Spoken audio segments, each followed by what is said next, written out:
Hello everyone. मेरा नाम मोहित वर्मा है। मेरे यूट्यूब चैनल में आपका स्वागत है। आज मैं सीडीपी से संबंधित अब्राहम मैस्लो के बारे में आपको बताऊंगा, जो सीटेट में इसका क्वेश्चन हमेशा बनता ही रहता है। यदि आप इस चैनल को पहली बार देख रहे हो तो please like, share and subscribe करें और बेल आइकन पर क्लिक करें, जिससे आपको कोई भी मैं नई वीडियो डालूं यूपी टेट से या सी टेट या सुपर टेट से संबंधित, आपको उस नोटिफिकेशन के माध्यम से वो आप उस वीडियो को देख सकें। चलो हम अब्राहम मैस्लो के सिद्धांत को समझते हैं। अब्राहम मैस्लो के सिद्धांत को समझने से पहले पहले हमको उनके सिद्धांतों के अलग अलग नाम समझेंगे, क्योंकि अब्राहम मैस्लो ने अपने सिद्धांत में कुछ अलग अलग नाम दिए हैं। उस नाम के माध्यम से हम समझ सकते हैं कि अब्राहम मैस्लो ने सिद्धांतों के क्या क्या नाम दिए हैं। अब्राहम मैस्लो का सिद्धांत है वो अभिप्रेरणा के सिद्धांत के अंतर्गत आता है, जिसमें उनके सिद्धांतों के नाम है। पहले इनका नाम है सिद्धांत का जो मानवतावादी का सिद्धांत। ये मानवतावादी के जनक के रूप में जाने जाते हैं। दूसरे इनका नाम है सिद्धांत का मांग एवं आपूर्ति का सिद्धांत।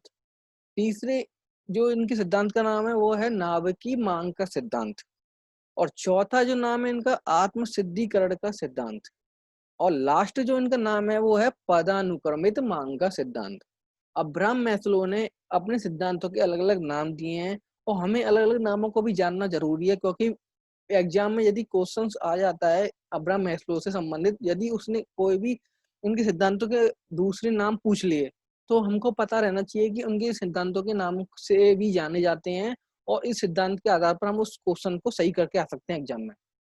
अब हम समझ सकते हैं इनके सिद्धांत के बारे में। इनके सिद्धांत जो है एक पिरामिड, एक ट्राइंगल के रूप में जाना जाता है, जिसमें इनके कुछ मनुष्य की इन्होंने आवश्यकताएं बताई हैं। जो मनुष्य की आवश्यकता होती है वो इन्हीं चरणों के माध्यम से उसे गुजरना होता है, जिसमें उनका पहला चरण आता है जिसको बोलते हैं हम शारीरिक जरूरत।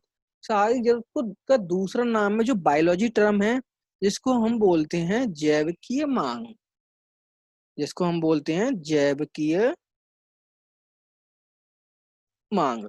जैविकीय मांग में मनुष्य की जो आवश्यकता होती है, भूख, प्यास, सोना और सेक्स आदि होती हैं। जब वो पहली चरण की आवश्यकता पूरी हो जाती है तो वो दूसरे चरण में पहुंचता है। दूसरा चरण उनका क्या आता है? सुरक्षा की जरूरत। मनुष्य को सुरक्षा की जरूरत महसूस होती है इस चरण में, जैसे शारीरिक, नौकरी, संसाधन, स्वास्थ्य, प्रॉपर्टी आदि की जरूरत होती है। और जब सुरक्षा की जरूरत को पूरा करके वो तीसरे चरण पर पहुंचता है, उसको हम बोलते हैं तादात्म्यता या संबंध।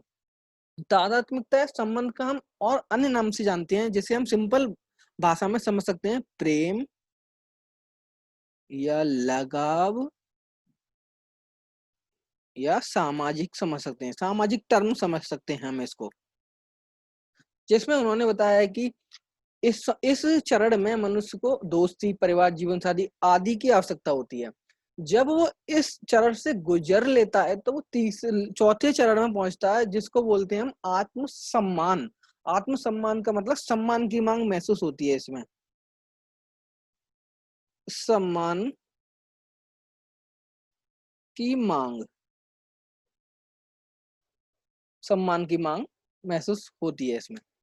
जब इस चरण को कंप्लीट कर लेता है मनुष्य, तो वो लास्ट चरण पे पहुंचता है, जिसको बोलते हैं स्व प्रत्यक्षीकरण, या इसी को बोलते हैं हम दूसरा नाम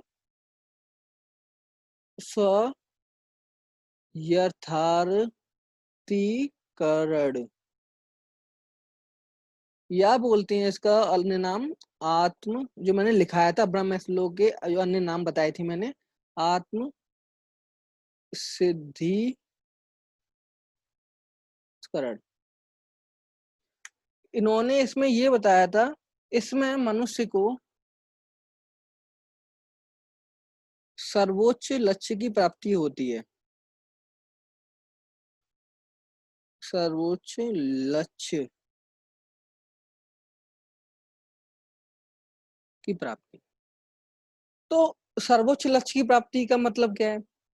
अब्राहम मैस्लो ने अपने सिद्धांतों में ये बताया है इस पिरामिड के आधार पर कि मनुष्य की प्रथम आवश्यकता होती है शारीरिक जरूरत।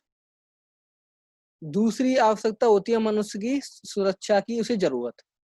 तीसरे पर उसे होती है तादात्म्यता संबंध, प्रेम या लगाव या सामाजिकता की आदि की आवश्यकता होती है।